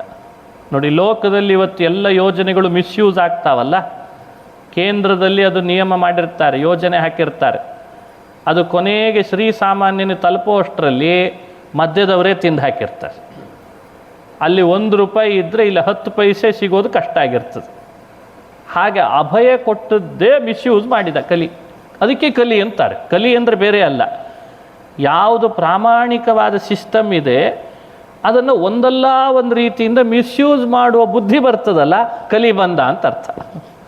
ನಮ್ಮ ಅರ್ಹತೆಗೆ ಅನುಗುಣವಾದ ವೃತ್ತಿ, ನಮ್ಮ ಅರ್ಹತೆಗೆ ಅನುಗುಣವಾದ ಸಂಪತ್ತು, ನಮ್ಮ ಅರ್ಹತೆಗೆ ಅನುಗುಣವಾದಂತಹ ವೈಭವ ಅಷ್ಟನ್ನೇ ಇದ್ದರೆ ಅವನಲ್ಲಿ ಕಲಿ ಇಲ್ಲ ಅಂತ ಅರ್ಥ. ಮಿಸ್ಯೂಸ್ ಅನ್ನೋದು ಕಲಿಯ ಗುಣ. ಅವನು ಅಭಯ ನೀಡಿದ್ದನ್ನೇ ವ್ಯತ್ಯಾಸ ಮಾಡಿದ. ನೋಡಿ, ಅವನಂತಾನೆ ಅಭಯ ನೀಡಿದರೆ ಸಾಲಲ್ಲ ಪರೀಕ್ಷಿತ್, ನನಗೆ ಸ್ಥಾನ ಕೊಡು ಅಂತಂದಂತೆ. ಮಿಸ್ಯೂಸ್ ಮಾಡೋ ಪದ್ಧತಿ. ಸ್ಥಾನ ಕೊಡು ಅಂದರೆ ಈತ ಸ್ಥಾನ ಕೊಡ್ತಾನೆ. ಅವಾಗ ದ್ಯೂತದಲ್ಲಿರೋ ಹಾಗಾದರೆ ಅಂತಂದು. ಯಾರು ಯಾವತ್ತೂ ಯಾವುದನ್ನು ಉಪಯೋಗಿಸಲೇಬಾರ್ದೋ, ಆರ್ಥಿಕ ಸಂಕಷ್ಟಕ್ಕೊಳಗಾಗ್ತಾರೆ, ಕುಟುಂಬ ನಾಶ ಆಗ್ತದೆ, ಸ್ವಾಸ್ಥ್ಯ ಕಾಪಾಡ್ಕೊಳ್ಳಿಕ್ಕಾಗಲ್ಲ ಅಂತ ಯಾವುದೆಲ್ಲ ಲೋಕದಲ್ಲಿ ಬ್ಯಾನ್ ಅಂತ ಮಾಡಬೇಕೋ ಅಂಥ ಸ್ಥಾನದಲ್ಲಿ ಕಲಿಗೆ ಹೊಟ್ಟನಂತೆ. ನೋಡಿ, ನೀನು ಅಲ್ಲಿದ್ದುಬಿಡು ಅಂತಂದ. ನೀನು ಜೂಜಿನಲ್ಲಿದ್ದುಬಿಡು ಮಾರಾಯ. ಸರಿ ಎಂದ. ಜೂಜಿನ ಅಡ್ಡಗಳೆಲ್ಲ ಕಲಿಯ ತಾಣಗಳಾಯಿತು. ನೀನು ಮದ್ಯಪಾನದಲ್ಲಿರು ಅಂತಂದ. ಪಾನಂ ಅಂದರೆ ಮದ್ಯಪಾನದಲ್ಲಿ ಇದ್ದುಬಿಡು, ಸುರಾಪಾನ. ಲೋಕದಲ್ಲಿ ನೀನು ಯಾವತ್ತೂ ಕೂಡ ಮತ್ತೆ ಬೇರೆ ಕಡೆ ಬರಬೇಡ, ಸುರಾಪಾನ ಮಾಡೋರ್ದೆಲ್ಲ ಜಾಗ ನಿಂದೆ ಅಂತಂದ. ಹಾಗೆ ದುಷ್ಟ ಸ್ತ್ರೀಯರು, ವೇಶ್ಯ ಮೊದಲಾದ ದುಷ್ಟ ಸ್ತ್ರೀಯರಲ್ಲಿ ನೀನಿರು. ಸೂನ ಅಂದರೆ ಹಿಂಸೆಯಲ್ಲಿ ನೀನಿರು. ಜಾತರೂಪಂ, ಒಂದಿಷ್ಟು ಯಾರು ಅಪ್ರಾಮಾಣಿಕವಾದ ಸಂಪಾದನೆ, ಅನ್ಯಾಯದಿಂದ ಸಂಪಾದನೆ ಮಾಡ್ತಿರ್ತಾರ ಸಂಪತ್ತು, ಅಲ್ಲಿ ನೀರಿರು ಅಂತಂದಂತೆ. ಎಷ್ಟು ಸ್ಥಾನ ಕೊಟ್ಟಿದ್ದಾನೆ ನೋಡ್ರಿ. ಜಾತರೂಪ, ಬಂಗಾರದಲ್ಲಿ ಸ್ಥಾನ ಕೊಟ್ಟ, ವೇಶ್ಯ ಮೊದಲಾದ ದುಷ್ಟ ಸ್ತ್ರೀಯರಲ್ಲಿ ಸ್ಥಾನ ಕೊಟ್ಟ, ಸುರಾಪಾನ ಅಂದ, ಜೂಜು ಅಂದ, ಸೂನ ಹಿಂಸೆಯಲ್ಲಿರು ಅಂತಂದ್ಬಿಟ್ಟು ಇಷ್ಟೆಲ್ಲ ಕೊಟ್ಟ. ಸ್ಥಾನ ಕೊಟ್ಟ ಮೇಲೆ ಪರೀಕ್ಷಿತ್ ರಾಜ ಇರೋವರೆಗೂ ಅಲ್ಲೇ ಇದ್ದಂತಾತ ಕಲಿ. ಅವನ ಆ ಕಡೆ ಹೋಗ್ತಿರ್ಲಿಕ್ಕೆ ಇವನ ಆಟ ಶುರು ಮಾಡಿಕೊಂಡ ಅಂತಾರೆ. ಅಂತೂ ಈ ಕಥೆ ಹೇಳಿದ್ರ ಸಂದೇಶ ಏನು? ಪರೀಕ್ಷಿತ್ ರಾಜ ಹೀಗೆ ಕಲಿ ನಿಗ್ರಹ ಮಾಡಿದ್ದ ಅಂತ ಕಥೆ ಕೇಳಿದರೆ ಸಾಕಂತೆ ನಮ್ಮ ಮನಸ್ಸಿನೊಳಗಿರೋ ಕಲಿದೋಷ ದೂರ ಆಗ್ತದೆ. ಪೂಜೆ ಮಾಡುವಾಗ ಕಲಿಮಲ ಕಳ್ಕೊಳ್ತಾನೆ ಪೂಜೆ ಮಾಡಬೇಕು, ಕಲಿ ಭಂಜನ ಆಗಬೇಕಲ್ಲ. ಭೀಮಸೇನ ಮಹಾಬಾಹೋ ಭೀಮಸೇನನನ್ನು ಪ್ರಾರ್ಥನೆ ಮಾಡಿಕೊಂಡು ಗದಯಾ ಪೋಥಯಸ್ವತಂ ಅಂತ ಕೇಳಿಕೊಂಡು ಕಲಿದೋಷ ಪರಿಹಾರ ಮಾಡಿಕೊಂಡು ಆಮೇಲೆ ದೇವರ ಪೂಜೆ ಮಾಡಬೇಕು. ಹಾಗೆ ಭಗವಂತ ಹೃದಯದಲ್ಲಿ ಸನ್ನಿಹಿತನಾಗಬೇಕಾದ್ರೆ ಎಷ್ಟೋ ಕಲಿಯ ಮಲಗಳು, ಲೋಭ, ಅನೃತ, ಚೌರ್ಯ, ದಂಭ, ಕಲಹ, ಮಾಯ, ಇವೆಲ್ಲ ಕಲಿ ಅಂತ ಅರ್ಥ. ಲೋಭೋ ನೃತಂ ಚೌರ್ಯಮನಾರ್ಯ ಮಂಹೋ ಜ್ಯೇಷ್ಠ ಚ ಮಾಯಾ ಕಲಹಶ್ಚ ದಂಭ. ಇವುಗಳನ್ನು ಕಳೆದುಕೊಂಡು ಭಾಗವತ ಕೇಳಬೇಕು, ಭಗವಂತ ನನ್ನ ಸನ್ನಿಧಾನಕ್ಕೆ ಪಾತ್ರರನ್ನಾಗಿ ಭಗವಂತನ ಸನ್ನಿಧಾನ ತಂದುಕೊಳ್ಬೇಕು ಅಂತಾರೆ. ಹಾಗಾಗಿ ಅದನ್ನು ಪರಿಹಾರ ಮಾಡಿಕೊಳ್ಳಿ ಅನ್ನೋ ಕಾರಣಕ್ಕೆ ಭಾಗವತದಲ್ಲಿ ಕಲಿ ನಿಗ್ರಹದ ಕಥೆಯನ್ನು ಹೇಳಿದ್ದಾರೆ ಅಂತಾರೆ. ಇದರ ಸಂದೇಶ ವಿಶೇಷವಾಗಿದೆ. ಇನ್ನೂ ಒಂದಿಷ್ಟು ವಿವರಣೆ ಕೊಡ್ತಾರೆ. ಕಲಿ ಆ ಕಟಕನ ಕೈಯಲ್ಲಿ ಆಯುಧ ಇತ್ತು, ಎತ್ತಿನ ಪಾದ ಕತ್ತರಿಸ್ತಿದ್ದ, 3 ಪಾದ ಕತ್ತರಿಸಿದ್ದ, 1 ಪಾದ ಉಳಿಸಿದ್ದ ಅಂದ್ರಲ್ಲ, ಅದರ ಅರ್ಥ ಏನು, ಅದರ ಸಂದೇಶ ಏನು, ಅದನ್ನು ಭಾಗವತದಲ್ಲಿ ಹೇಳ್ತಾರೆ.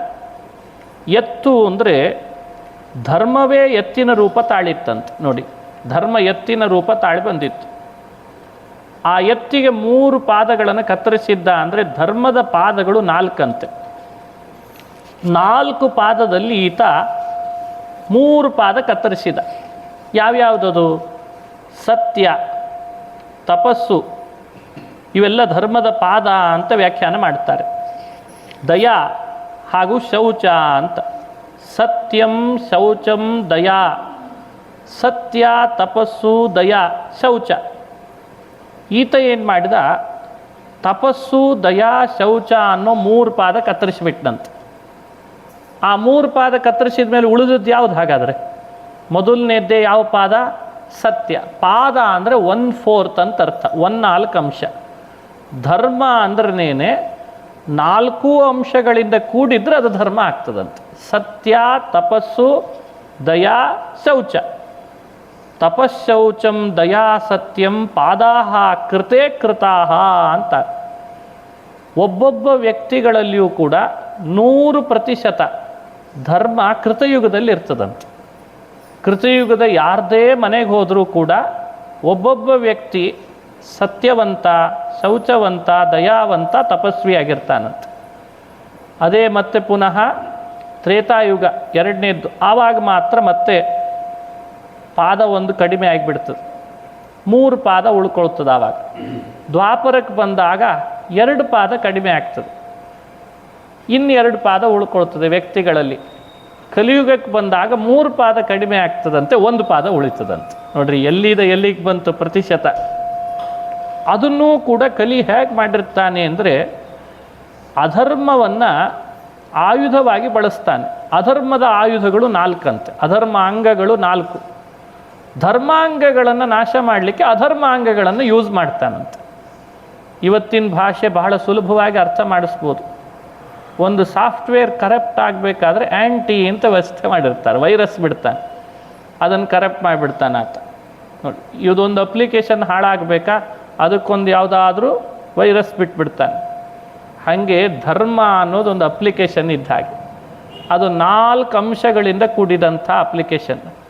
ಆ ಅಂಶಕ್ಕೆ ತಕ್ಕಂತೆ ವೈರಸ್ ಕ್ರಿಯೇಟ್ ಮಾಡ್ತಾನಂತೆ.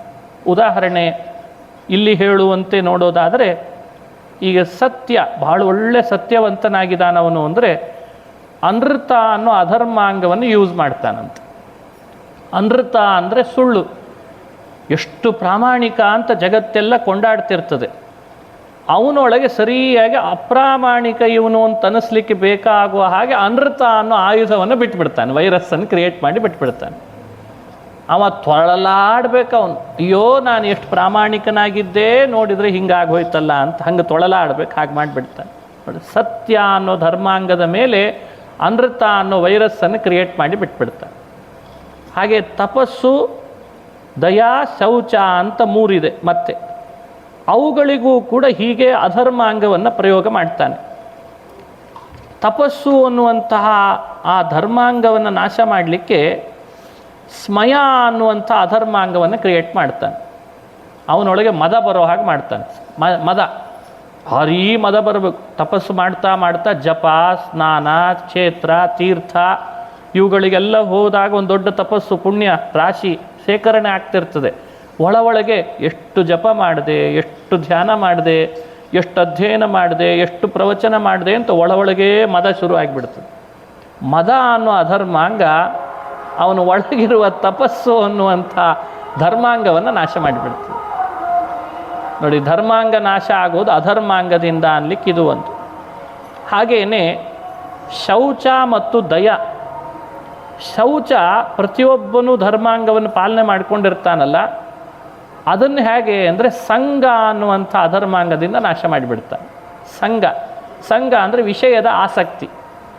ಒಳಗೆ ವಿಷಯದ ಆಸಕ್ತಿ ಹೆಚ್ಚಾದಾಗೆ ಮನುಷ್ಯನಿಗೆ ಶೌಚ ಕಡಿಮೆ ಆಗಲಿಕ್ಕೆ ಶುರು ಆಗ್ತದೆ. ನೋಡಿ, ಧರ್ಮಾಂಗ ಅಧರ್ಮಾಂಗ ಅನ್ನೋ ವೈರಸ್ಸಿನಿಂದ ನಾಶ ಆಗ್ತದೆ. ಹಾಗೆಯೇ ದಯಾ ಅನ್ನುವಂಥ ಧರ್ಮಾಂಗ. ನಮ್ಮೊಳಗೆ ಒಳ್ಳೆ ದಯೆ, ಹುಟ್ಟಿನಿಂದ ಒಳ್ಳೆ ದಯೆ ಇರ್ತದೆ ನಮಗೆ. ನಮ್ಮನ್ನು ಯಾರು ದಯಾವಂತರನ್ನಾಗಿ ಪ್ರತ್ಯೇಕ ಮಾಡಬೇಕಾಗಿಲ್ಲ, ದೇವರೇ ಹಾಗೆ ಹುಟ್ಟಿಸಿರ್, ಬೈಬರ್ತೇ ದಯಾವಂತರಾಗಿರ್ತೇವೆ ನಾವು. ಆದರೆ ಏನು ಮಾಡೋದು, ಈ ದಯಾ ಅನ್ನುವಂಥ ಧರ್ಮಾಂಗವನ್ನು ನಾಶ ಮಾಡಬೇಕಾದ್ರೆ ಭಗವಂತ ಏನು ಮಾಡ್ತಾನೆ, ಭಗವಂತ ಅಲ್ಲ, ಕಲಿ ಮಾಡಿಸೋ ಕೆಲಸ ಅದು. ಅವನೊಳಗೆ ವಿಚಿತ್ರವಾದಂತಹ ಸ್ಮಯ ಅಂತನ್ನುವಂಥ ಗರ್ವ, ಭಾರೀ ಗರ್ವ ಶುರು ಮಾಡಿಬಿಡ್ತಾನೆ. ಸ್ಮಯ ಮತ್ತು ಮದ, ಸಂಘ, ಅದರಲ್ಲಿ ಭಾರೀ ಗರ್ವ ಬರೋ ಹಾಗೆ ಮಾಡಿಬಿಡ್ತಾನೆ. ಹೀಗೆ ಸ್ಮಯ, ಸಂಘ, ಮದ ಅಂತ 3 ಹೇಳಿದ್ದಾರೆ, ಪ್ರತ್ಯೇಕವಾಗಿ ಅನ್ವಯ ಮಾಡಿಕೊಳ್ಬೇಕು. ಸ್ಮಯ ಅನ್ನುವಂಥ ಅಧರ್ಮಾಂಗದಿಂದ ತಪಸ್ಸನ್ನು, ಸಂಘ ಅನ್ನೋ ಅಧರ್ಮಾಂಗದಿಂದ ಶೌಚವನ್ನು. ಸ್ವಲ್ಪ ವ್ಯತ್ಯಾಸ ಆಯಿತು, ಆವಾಗಲೇ ಹೇಳುವಾಗ ಸಂಘವನ್ನು ಬೇರೆದಕ್ಕೆ ಹೇಳಿದೆ, ಇಲ್ಲಿ ಹಿಂಗೆ ಹೇಳಿದ್ದಾರೆ. ಸಂಘ ಅನ್ನುವಂಥ ಅಧರ್ಮಾಂಗದಿಂದ ಶೌಚವನ್ನು, ಮದ ಅನ್ನುವ ಅಧರ್ಮಾಂಗದಿಂದ ದಯೆಯನ್ನು. ಮದ ಅಂದರೆ ಭಾರೀ ಅಹಂಕಾರ ಬರ್ತದೆ, ಮದಭರಿತನಾಗ್ತಾನೆ. ಆವಾಗ ಅವನೊಳಗಿರುವಂಥ ದಯ ಹೋಗ್ಬಿಡ್ತದೆ. ಹೀಗೆ ಸ್ಮಯದಿಂದ ತಪಸ್ಸನ್ನು, ಸಂಘದಿಂದ ಶೌಚವನ್ನು, ಮದದಿಂದ ದಯೆಯನ್ನು, ಅನೃತ ಅನ್ನುವ ಅಧರ್ಮಾಂಗದಿಂದ ಸತ್ಯ ಅನ್ನುವಂಥ ಧರ್ಮಾಂಗವನ್ನು ನಾಶ ಮಾಡ್ತಾನೆ. ಹೀಗೆ 4 ಪಾದ ಧರ್ಮಾಂಗ, 4 ಅಧರ್ಮಾಂಗ. ಅಧರ್ಮಾಂಗಗಳನ್ನು ಬಳಸೋದು ಧರ್ಮಾಂಗಗಳನ್ನು ನಾಶ ಮಾಡು. ಈ ಉದ್ದೇಶ ಇಟ್ಟುಕೊಂಡು ಕಲಿ ಹೊರಟಿರ್ತಾನೆ. ನಮಗೆ ಈ ಎಚ್ಚರಿಕೆ ಇರಬೇಕು. ನನ್ನ ಜೀವನದಲ್ಲಿ ನಾನು ಎಷ್ಟು ಧರ್ಮಾಂಗಗಳನ್ನು ಕಾಪಾಡ್ತಿದ್ದೇನೆ, ಎಷ್ಟು ಅಧರ್ಮಾಂಗಕ್ಕೆ ಒಳಗಾಗಿದ್ದೇನೆ, ಈ ಎಚ್ಚರಿಕೆ ಕೊಡಲಿಕ್ಕೆ ಕಲಿ ನಿಗ್ರಹದ ಕಥೆಯನ್ನು ಭಾಗವತ ತಿಳಿಸ್ತದೆ. ಅದರಲ್ಲಿ ಒಂದೇ ಪಾದ, ಕಲಿಯುಗದೊಳಗೆ ಸತ್ಯ ಅನ್ನೋ ಒಂದೇ ಪಾದ ಜೋತಾಡ್ತಿತ್ತಂತೆ ಪಾಪ, ಅದನ್ನು ಕತ್ತರಿಸ್ತೇನೆ ಅಂತ ಬಂದಿದ್ದ ಇವ. ಆವಾಗಲೇ ಪರೀಕ್ಷಿತ್ ರಾಜ ತಡೆದು ನಿಲ್ಲಿಸಿ, ಅರೇ ಮಾರಾಯ ಅದನ್ನಾದರೂ ಉಳಿಸೋ ನೀನು, ನಿನಗೆ ಬೇಕಾದ ಸ್ಥಾನ ಕೊಡ್ತೇನೆ ಅಂತ ಸ್ವಲ್ಪ ಉಳಿಸಿದ್ದಂತೆ. ಇದೊಂದು ರೀತಿ ಕರಪ್ಷನನ್ನು ಕಂಟ್ರೋಲಿಗೆ ತಂದಾಗ ಆಯ್ತು ಲೆಕ್ಕ. ಅದು ಬರಲ್ಲ, ಇವನು ಮಾತಾಡೋದು ಬಿಡಲ್ಲ ಅನ್ನೋ ಹಂಗೆ ಅಂತೂ ಇಂತೂ ಅಷ್ಟಾದರೂ ಉಳಿಸಿದ ಅಂತ ಅವನ ಕಥೆಯನ್ನು ಹೇಳ್ತಾರೆ. ಇಂಥ ಪರೀಕ್ಷಿತ್ ರಾಜನಿಗೂ ಕೂಡ ನಾನೊಬ್ಬ ದೊಡ್ಡ ರಾಜ ಅಂತ ಮದ ಬಂತಂತೆ ನೋಡ್ರಿ. ಆ ಮದ ಬಂದದ್ರದ್ದೇ ಪರಿಣಾಮ ಶಮೀಕರಂಥ ಋಷಿಗಳ ಕೊರಳಿಗೆ ಸತ್ತು ಹಾವು ಹಾಕಿಬಿಟ್ಟ, ನೀರು ಕೊಡಲಿಲ್ಲಲ್ಲ ಅಂತ. ಶೃಂಗಿಯನ್ನು ಋಷಿಕುಮಾರ ಶಾಪ ಕೊಟ್ಟ ಅಂತ ಕಥೆ ಬರ್ತದೆ. ಶಾಪವೂ ಅವನಿಗೆ ಒಳಿತೇ ಆಯ್ತಂತೆ ಪರೀಕ್ಷಿತ್ ರಾಜನಿಗೆ. ಶಾಪ ಕೊಟ್ಟರೆ ಕೊಡಲಿ ಪರವಾಗಿಲ್ಲ, ಮೊದಲೇ ವಿರಕ್ತ ಮತ್ತಷ್ಟು ವಿರಕ್ತನಾಗಿ ಗಂಗಾ ನದಿ ತೀರವನ್ನು ಆಶ್ರಯಿಸಿದ. ಅಲ್ಲಿ ಪ್ರಾಯೋಪವೇಶಕ್ಕೆ ಕುಳಿತಂತೆ. ಅಲ್ಲಿಗೆ ಶುಕಾಚಾರ್ಯರು ಬಂದು ಭಗವಂತನ ಮಹಿಮೆಯನ್ನು ಹೇಳ್ತಾರೆ. ಅದು 2ನೇ ಸ್ಕಂಧದಲ್ಲಿ ಪ್ರಾರಂಭ ಆಗ್ತದೆ. ಭಗವಂತನ ವಿರಾಟ್ ರೂಪದ ವರ್ಣನೆ. ಮತ್ತೆ ಅದನ್ನು ಸಮಯ ನೋಡಿಕೊಂಡು ಮುಂದುವರಿಸೋಣ ಅಂತ ಹೇಳ್ತಾ ಇವತ್ತಿನ ಶ್ರೀಮದ್ ಭಾಗವತ ಉಪನ್ಯಾಸವನ್ನು ಇಲ್ಲಿಗೆ ಮುಕ್ತಾಯ ಮಾಡ್ತಾ ಇದ್ದೇನೆ. ಗಂಗಾ ಸ್ನಾನ ಆಯಿತು, ವಿಶೇಷ ಆನ್ಮೀಕ ಆಯಿತು, ಜಪ ಆಯಿತು, ಪಾಠ ಆಯಿತು, ಪ್ರವಚನವೂ ಆಯಿತು, ತೀರ್ಥವಿಧಿ ಆಯಿತು. ಮಾಯಾಪುರಿ ಕ್ಷೇತ್ರದಲ್ಲಿ ತೀರ್ಥವಿಧಿ ಮಾಡೋದು ದೊಡ್ಡ ಪುಣ್ಯ, ಬಹಳ ದೊಡ್ಡ ಲಾಭ. ಹೀಗೆ ಇವತ್ತಿನ ಕರ್ಮ ಭಗವಂತ ಸತ್ಕರ್ಮವನ್ನು ನಡೆಸಿಸಿದ್ದಾನೆ. ಅವನೇ ತತ್ವಾಭಿಮಾನಿ ದೇವತೆಗಳನ್ನು ಪ್ರೇರಣೆ ಮಾಡಿ, ಮುಖ್ಯ ಪ್ರಾಣನನ್ನು ಪ್ರೇರಣೆ ಮಾಡಿ, ನಮ್ಮ ಅರ್ಹತೆಗೆ ಅನುಗುಣವಾಗಿ ಅವನೇ ಈ ಕರ್ಮಗಳನ್ನು ಮಾಡಿಸಿರ್ತಾನೆ.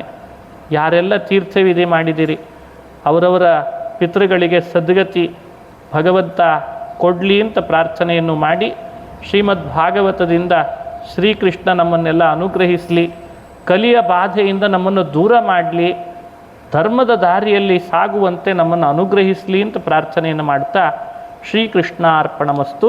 ಹರಯೇ ನಮಃ, ಹರಯೇ ನಮಃ.